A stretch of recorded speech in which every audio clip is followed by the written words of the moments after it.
Dear viewers, আমরা আজকের এই ভিডিওতে একটি কপার বোর্ড ব্যবহার করে ইনভার্টারের জন্য একটি পিসিবি তৈরি করব।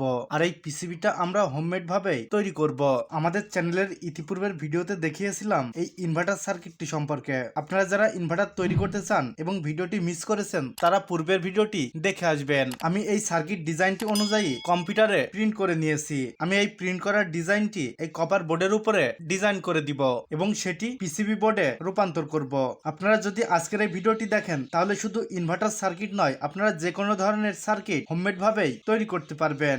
আপনারা পিসিবি সার্কিট তৈরি করতে পারবেন। So let's start.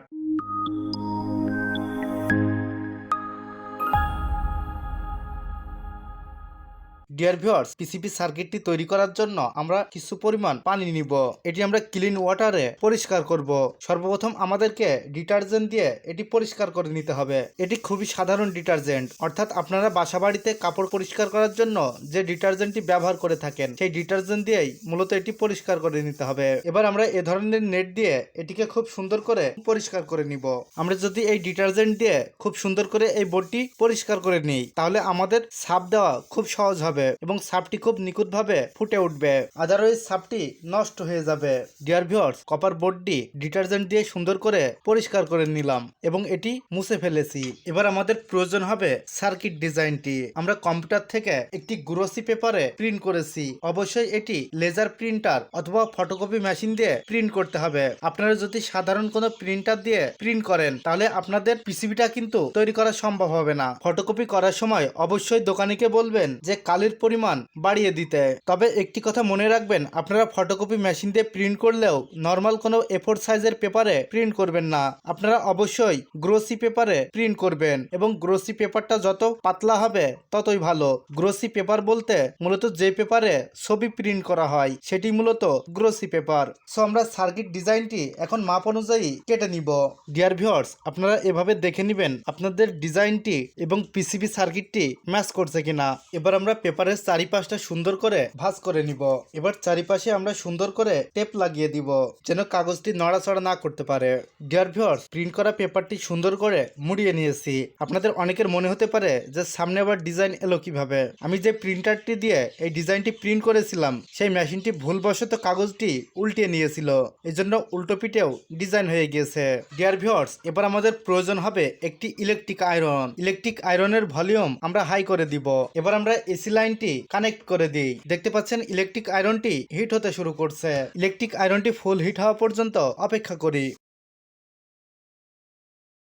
Dear viewers, আয়রনটি hit হয়ে গিয়েছে। এবার আমি সুন্দর করে আয়রন করতে থাকি। এভাবে আমরা কিছুক্ষণ নাড়তে থাকবো। এভাবে কিছুক্ষণ নাড়ার পর আমাদের ডিজাইনটি যেন খুব সুন্দরভাবে প্রিন্ট হয় তার জন্য আমরা কিছু পরিমাণ পানি দিব। এবার আমরা পুনরায় চাপ দিব। আমরা যদি পানির ব্যবহারটা করি তাহলে ডিজাইনটি খুব সুন্দরভাবে প্রিন্ট হবে। আমরা এভাবে ইলেকট্রিক আয়রনটি 4 থেকে 5 মিনিট এর উপরে এভাবে ঘষাঘষি করতে থাকবো। যখন আমরা দেখব পেপারটি খুব সুন্দর করে বোর্ডটির সাথে লেগে গেছে তখন আমরা আয়রনের ব্যবহারটি বন্ধ করে দিব। এবার এটি ঠান্ডা হওয়া পর্যন্ত আমরা অপেক্ষা করি। এটিকে খুব সুন্দর করে ঠান্ডা করে নিয়েছি। এবার আমরা একটি পাত্র নিব। পাত্রে কিছু পরিমাণ ঠান্ডা পানি নিব। এবার আমরা ঠান্ডা পানির ভিতরে এটিকে কিছু সময় ভেজাতে দিব। এবার আমরা কাগজটাকে হালকাভাবে নাড়া দিব এবং কাগজটাকে তুলে ফেলবো। আমরা পেপারটিকে ঠিক এভাবেই ঘষা দিয়ে তুলবো, কোনোভাবে আমরা সম্পূর্ণ টেনে তুলবো না। ডিয়ার ভিউয়ার্স, দেখতে পাচ্ছেন কপার বোর্ডের উপরে সাপটি খুব সুন্দরভাবে প্রিন্ট হয়ে গেছে। সো এবার আমরা পরিষ্কার পানি দিয়ে ধুয়ে নিব। ঠান্ডা পানি দিয়ে সুন্দর করে পরিষ্কার করে নিয়েছি। এবার কিছু কিছু জায়গা আছে যেগুলো প্রিন্টিং এ গ্যাপ পড়েছে। এই গ্যাপকৃত জায়গাগুলো আমরা মার্কারি পেনের সাহায্যে পূরণ করে দিব।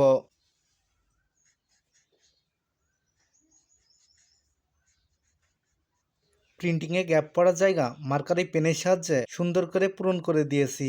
এবার আমরা খুব সূক্ষ্মভাবে লক্ষ্য করব কোনো লেগ বা কোনো পিনের কাছে যেন শর্ট না হয়ে থাকে। যেমন এখানে আমরা দেখতে পাচ্ছি শর্ট হয়ে আছে। এই শর্ট হয়ে জায়গাগুলো আমরা সুন্দর করে পরিষ্কার করে দিব।